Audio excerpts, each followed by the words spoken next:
श्री शिवाय नमस्तुभ्यम। आज की इस वीडियो में आप सभी सुनेंगे सन प्रदोष व्रत की पौराणिक कथा और उसका महत्व। तो आइए सुनते हैं। सन प्रदोष व्रत में भगवान शिव और भगवान शनि की कृपा प्राप्त होती है, जिसके लिए पौराणिक कथाओं में राजा चंद्रभाग एवं सेठ सेठानी और विदर्भ के राजकुमार के उदाहरण मिलते हैं। व्रत में संतान, धन, विजय और शनि दोष से मुक्ति प्राप्त होती है। प्रदोष व्रत के प्रभाव से जीवन के सभी दुखों का नाश होता है और इसके माध्यम से असंभव कार्य भी संभव हो जाते हैं। शनि देव के प्रकोप और 7.5 या ढैया के प्रभाव भी कम हो जाते हैं। अब आइए सुनते हैं सन प्रदोष की पौराणिक कथा। तो गर्गाचार्य ने कहा कि हे महामते, आपने शिव शंकर को प्रसन्न करने हेतु समस्त प्रदोष व्रतों का वर्णन किया। अब हम सन प्रदोष की विधि सुनने की इच्छा रखते हैं, सो कृपा करके सुनाइए।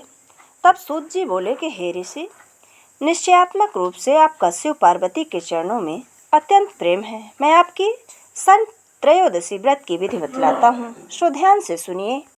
पुरातन काल की कथा है कि एक निर्धन ब्राह्मण की स्त्री दरिद्रता से दुखी हो शांडिल ऋषि के पास जाकर बोली कि हे महामुने, मैं अत्यंत दुखी हूँ, दुख निवारण का उपाय बतलाइए।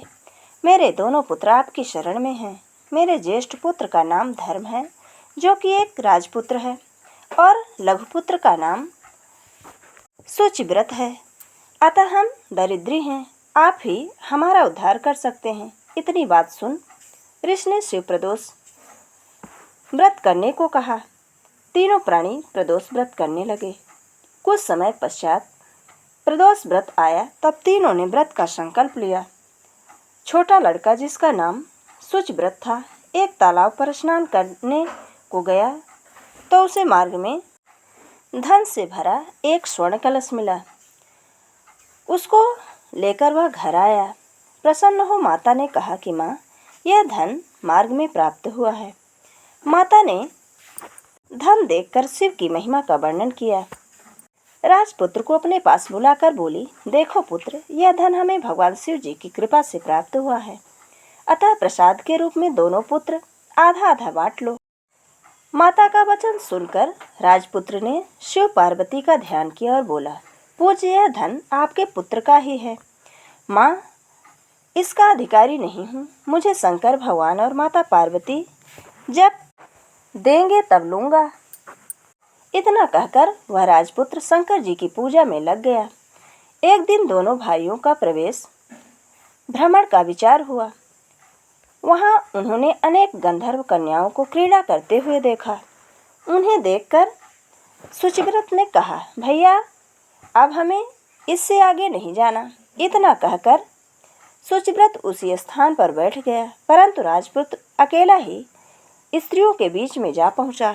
वहां एक स्त्री अति सुंदरी राजकुमार को देखकर मोहित हो गई और राजपुत्र के पास आकर बोली कि हे सखियों, इस वन के समीप में जो दूसरा वन है, तुम वहां जाकर देखो। भांति भांति के पुष्प खिले हैं, बड़ा सुहावना समय है। इसकी शोभा देखकर आओ। मैं यहाँ बैठी हूँ, मेरे पैर में बहुत पीड़ा है। ये सुन सभी सखियां दूसरे वन में चली गईं। वह अकेली सुंदर राजकुमार की ओर देखती रही। इधर राजकुमार भी कामुक दृष्टि से निहारने लगा। युवती बोली, आप कहाँ रहते हैं? वन में कैसे पधारे? किस राजा के पुत्र हैं? क्या नाम है? राजकुमार बोला, मैं विदर्भ नरेश का पुत्र हूँ। आप अपना परिचय दें। युवती बोली कि मैं विद्रविक नाम गंधर्व की पुत्री हूँ। मेरा नाम अंशुमति है।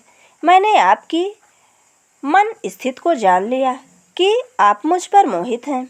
विधाता ने हमारा तुम्हारा संयोग से ही मिलन कराया है। युवती ने मोतियों का हार राजकुमार के गले में डाल दिया।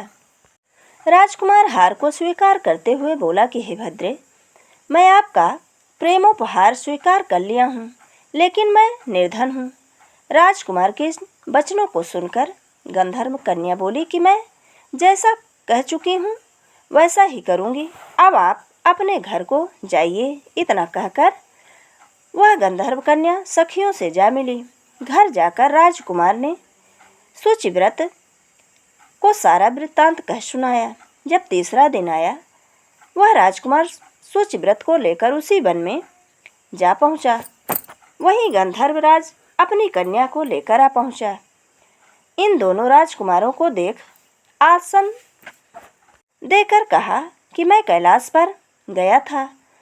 वहाँ शंकर जी ने मुझसे कहा है कि गुप्तधर्म नाम का राजपुत्र है, जो इस राज का विहीन निर्धन है, मेरा परम भक्त है। हे गंधर्वराज, तुम उसकी सहायता करो। मैं महादेव की आज्ञा से इस कन्या को आपके पास लाया हूँ। आप इसका निर्वाह करें। मैं आपकी सहायता कर आपको राजगद्दी पर बिठा दूंगा। इस प्रकार गंधर्वराज ने कन्या का विधिवत विवाह कर दिया। विशेष धन और सुंदर गंधर्व कन्या को पाकर राजपुत्र अति प्रसन्न हुआ।